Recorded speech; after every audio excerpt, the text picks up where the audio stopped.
Let me start with a story.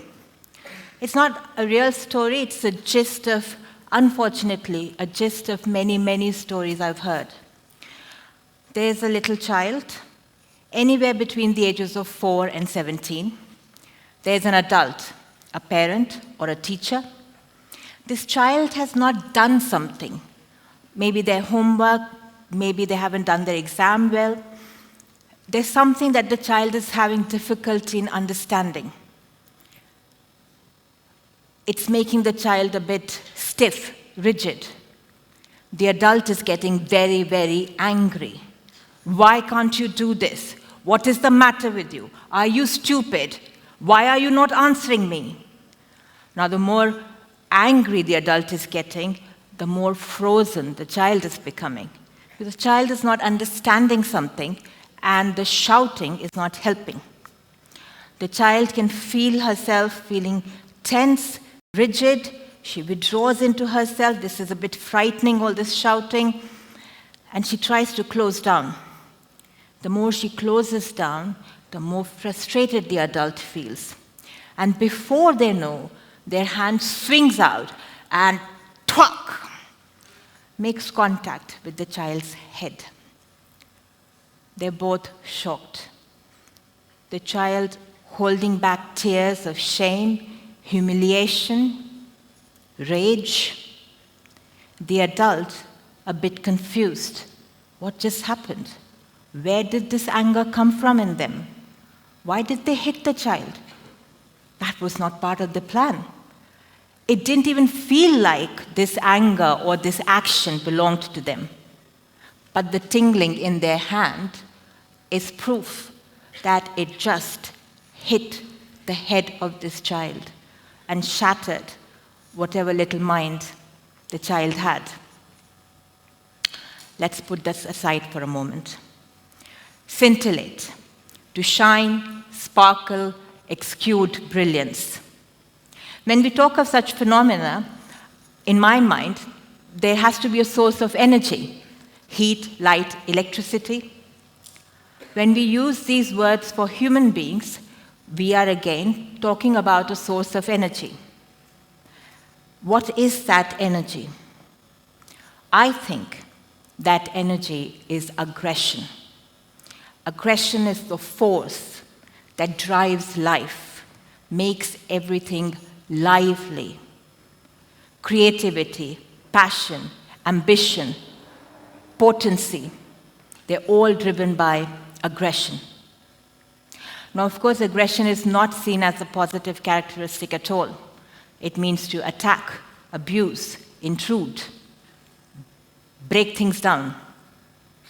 But today, I'll try to make a case for that if we suppress, if we subdue or deny in ourselves this most essential attribute, or if we punitively suppress it in our children, we do it at a great cost to ourselves. So there are 3 things I'd like to talk about. 1, that aggression is an essential attribute of us, an essential characteristic. 2, that we are afraid of aggression, both in ourselves and in others, and this fear has consequences. And 3, that when we try to suppress aggression, the natural aggression that belongs to us, it becomes distorted, perverted, and that has consequences. Now, think about a tiny life growing in a mother's womb. This tiny thing is a very, very aggressive being because she will take from her mother's body whatever nurturance she needs without a single care to the mother's well-being. This is essential for her survival. In fact, the entire human race depends on this tiny growing baby's aggressive wish to live. And soon, she will go through a death-defying journey, the process of being born, and fight her way into life. I have seen mothers hitting and pinching their tiny, fragile, premature babies. Because this baby is not fighting the hypnotic sleep of death. This baby is not feeding.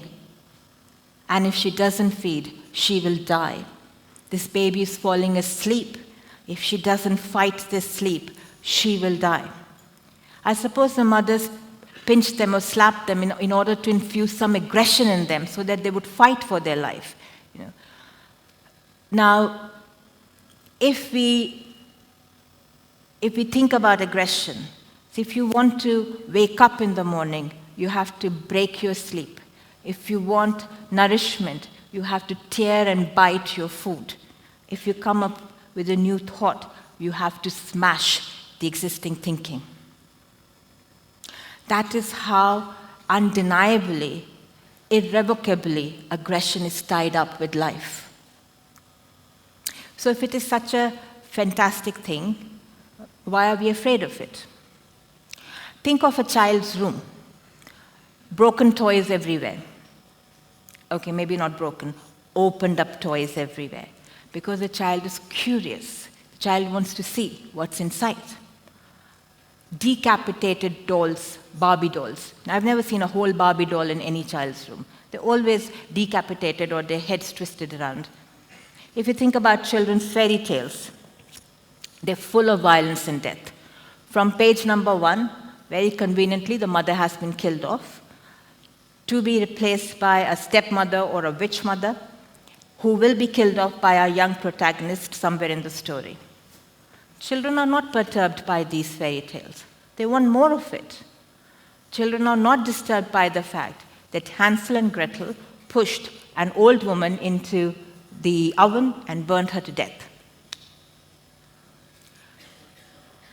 All the speakers that you have heard today, each one of them examples of initiative, entrepreneurship, each one of them having the courage to break borders, barriers, glass ceilings.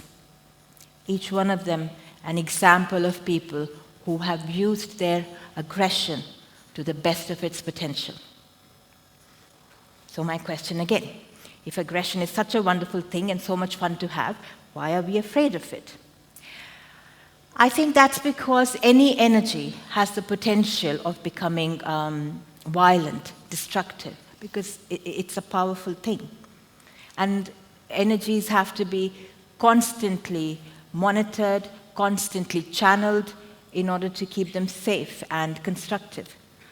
If we think about children, that responsibility of the constant monitoring falls on the heads of parents, teachers, other adults around them. And I think that this is a matter of immense responsibility and creates a lot of anxiety. How to allow a child space to express their aggression, which is going to fire their ambition, their motivation, and at the same time keep them safe. There's a hole in the wall, a plug. I will put my finger in it. So that kind of thing. You have to constantly watch, and it can be very tiring. It can be very difficult. If you fail, if something happens to the child in your care, that's a terrible, terrible feeling. And I think that such intense anxiety can cause us as adults and as a society at large to just suppress this right at the beginning, to snuff out their potential even before it is able to take shape. Our mythologies are full of stories where big, important kings have sent out armies in order to kill an infant because of its future potential to destroy them. And yes, children, new minds do destroy the old ones because new thoughts come into place by trashing the old thinking. This fear that we have about new minds thinking. I was in class 8 and doing a biology exam. The question was to draw the diagram of a tooth. So I was sitting there dutifully drawing my tooth. And when I looked up, the girl sitting in front of me, I could see her answer sheet. She was drawing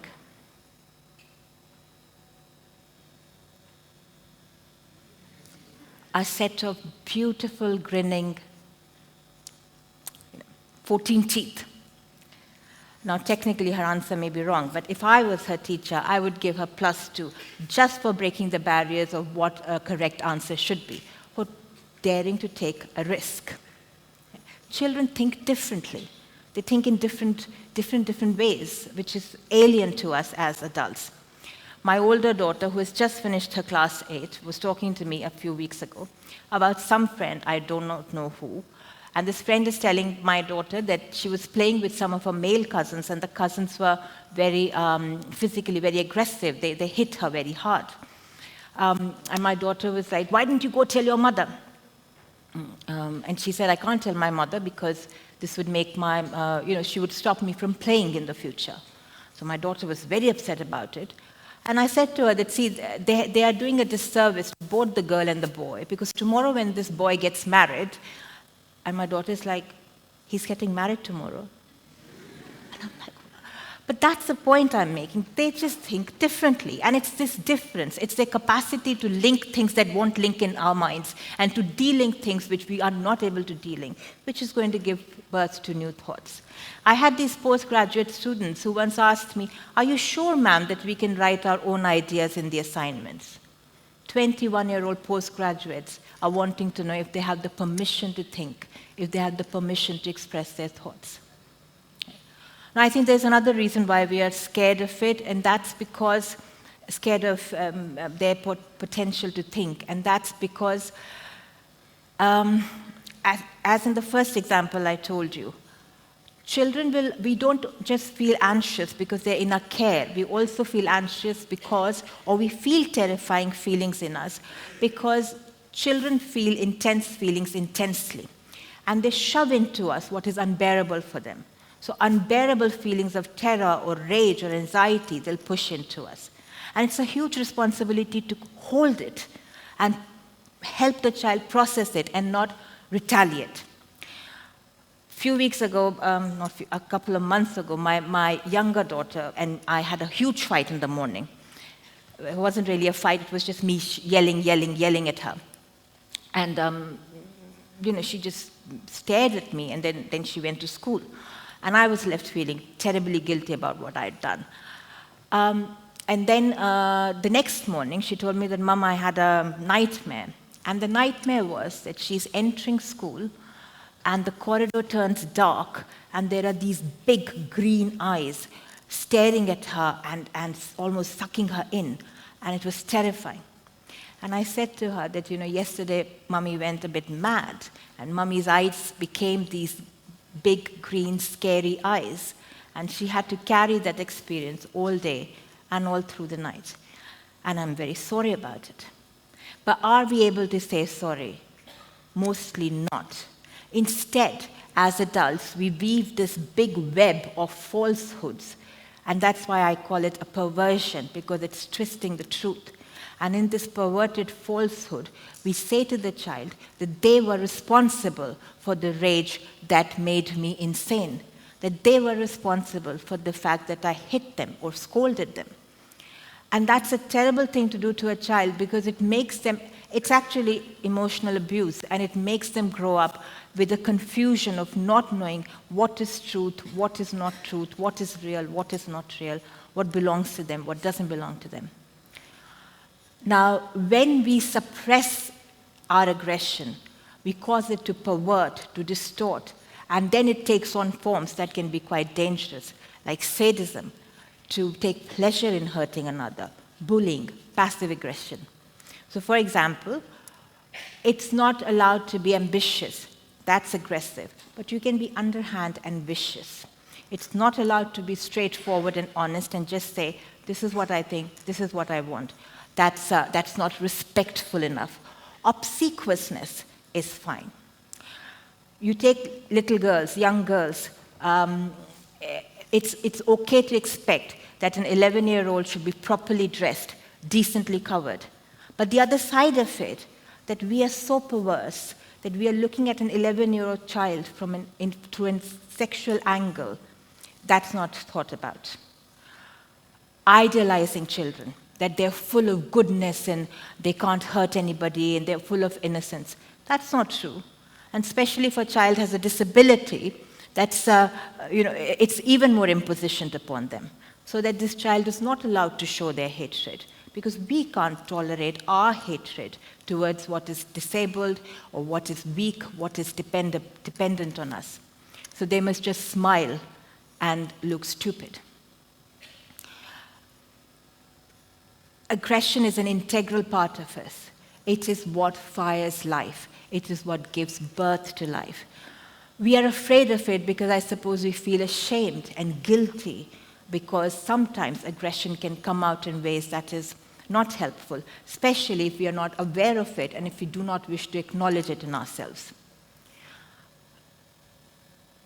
A child's wish to express their ideas, to express their thoughts, is experienced as aggression, because in fact, it is aggression, a force that will drive them to learn, to question, to argue, to revolutionize.